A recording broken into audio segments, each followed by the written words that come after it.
Hi, and welcome back to Chicago Car Club. Today we're going to be taking you around this really special, historical 1940 Buick. This is an 81C, also known as a Flatback. It's a limited four-door sport Phaeton. Picture you see here is Thomas Dewey. Some of you will know the name. He ran against Truman for presidency. It was actually falsely announced once that by, I believe, the Chicago Tribune that Dewey beats Truman, which didn't actually occur. Thomas Dewey was a significant gangbuster out of New York, which is really neat. He was instrumental in taking down a lot of organized crime in the 30s. People like Lucky Luciano, Dutch Schultz, and others. A lot of history there, and we have a photo. This is the actual car in the photo when he campaigned for the presidency. The photo is an original. It will go with the car. It is signed. It's etched into the photo by Thomas Dewey. It's clearly him in the back seat. And we know it's this car based on a couple things. One, the fender skirts, which you didn't see on many of these. Number two, the car was actually Sequoia yellow originally. It was repainted black. But we're going to take you around and show you everything that we see here. This is a super rare car. I believe there's only 12 of these known to exist. There were 250 produced. 20 of them were built for export. Now, the body number on this car is 230, which some might believe would be the last U.S. car built. However, in further research, I don't know that that's accurate. I don't know if the export cars were mixed in with the 250. But it is a nice round number, and it's possible. So we don't want to make any false claims, but it sure could hold up. At any rate, very original car. You'll see the interior is almost 100% original, other than the front bench seat, which was recovered. But great project car. It could be left just the way it is, enjoyed and driven. It could also be restored into a very nice original Buick 81C, which you just don't see many of these. All the parts for the most part are here. We have a pile of parts that will go with the car. It looks like it was repainted quite some time ago, and the black paint has blemishes in it throughout. There's a lot of originality, like on the step board here. The rear fender skirts, which we believe to be original. Now, I know there were some odd options on these cars, and so I can't say for certain that the fender skirts were an option. We have not seen or found images of another 81C with these fender skirts on it. It also has a couple bumper features in the center of both the front and rear that are kind of unique. Again, can't be certain that they're specific to this car, but if the story is correct on it, it should be. As you'll see in the photos, the top is fully intact. The inside of it and the framing is quite nice on it. It latches down nicely. The covering of it is original and pretty weathered. Keeps water out, but the side snap areas are a little worn. We believe this car has the original motor in it. The engine stamping starts with an 8, which would be a 1940 Series 80, which this is.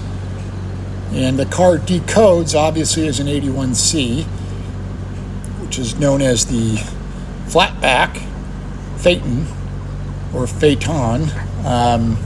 Again, the body number we know is 230. The trim number is 858, which would be black leather, which we see in here. And as you can tell, original door cards, original seats. The front seat, the bench in the front seat was replaced. The windows are all roll up and down nicely. I believe it's the driver's or the passenger side has a crack in it, but it is intact. A little bit of rust inside that jamb here. You'll see when we go in the trunk here, there was some rust repair done at some point, and you can see over the wheel wells that it was done with fiberglass. I don't love that, but it's there. It's seemingly solid now and can be repaired or replaced at some time. The actual floor center, while showing some surface rust, is quite solid. We've got the center posts that go when the top is up to fill the gap between the front and rear windows above what some people might call the B-pillar. The paint's got normal blemishes throughout. The car overall is quite solid. A little bit of rust here and there and some things, but original carpet in the rear. Again, original interior material. There's just a ton of originality to this car, which is really neat. I don't know that I've seen one or found one that was somewhat of as much of a survivor as this one is. We do have the boot cover, which you saw in the trunk. We did not attempt to stretch it over the top when it was down, but it is there. The snaps are on it. It actually looks in pretty good shape. Front door, again, all the hardware is here. A couple little items missing, but really not much at all. And as you can see on the other side, it had the Body by Fisher tag on the bench seat. We've got an oil change here from 1965. It's worn, obviously it's original, prime for restoration, or left as a driver. It has some pretty cool patina on it. It runs quite well, runs on its own fuel supply. It has been converted over to 12 volt, so the lights and starter both function on 12 volt, which is nice. Radio does turn on and light up. A lot of the dash is very original. There's a ton of patina in the gauges. As you can see, the steering wheel is well worn. Again, functional as it sits, but also a great restoration candidate.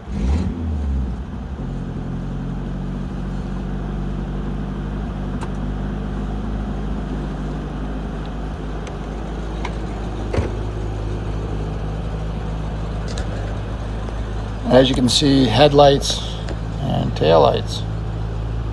This car, the previous owner had some health conditions that didn't allow him to use it. He did start it regularly, but it was not driven much in the last couple of years since he moved. When we brought the car back here and had it running, first thing I did is put it in gear and took it around the block, and it ran and drove just fine, as you'll see. Obviously, it would need some going through, but it is running on its own fuel supply. We've just got a jump pack in it right now. The battery location is a very slender, long battery, which we didn't have something of that size to set in there. Here you can see the trim tag, and here we'll get it on the road. It actually drives out pretty well. The motor runs great. It doesn't smoke much at all, it shifts through the gears nicely, reverse, everything functions. The clutch feels good. Steering feels quite good. The suspension is all intact. It doesn't have much in the way of road noises, and it actually makes pretty good power. Trying to shift a column shift 3-speed with a cell phone in hand is a little bit of a circus act, but get it down the road here and show you how it goes. It stops nicely with the brakes, pulls a little bit left or right, but all in all, quite surprising for the condition and the age of it. As always, we encourage you to reach out and call us, text us with any questions you have. We can be reached anytime at 312-420-3696. We'll go ahead and swing the car back to the shop. We'll get it up in the air for you and show you the underside and a pile of parts that we have. But as you can see, accelerating up through the gears, it really gets on nicely. And with the history of this car, it would be pretty cool left alone and enjoyed the way it is. Just a little bit of mechanic work, some upkeep, but it's quite fun to drive, and the aging on it kind of tells the story, which is really neat.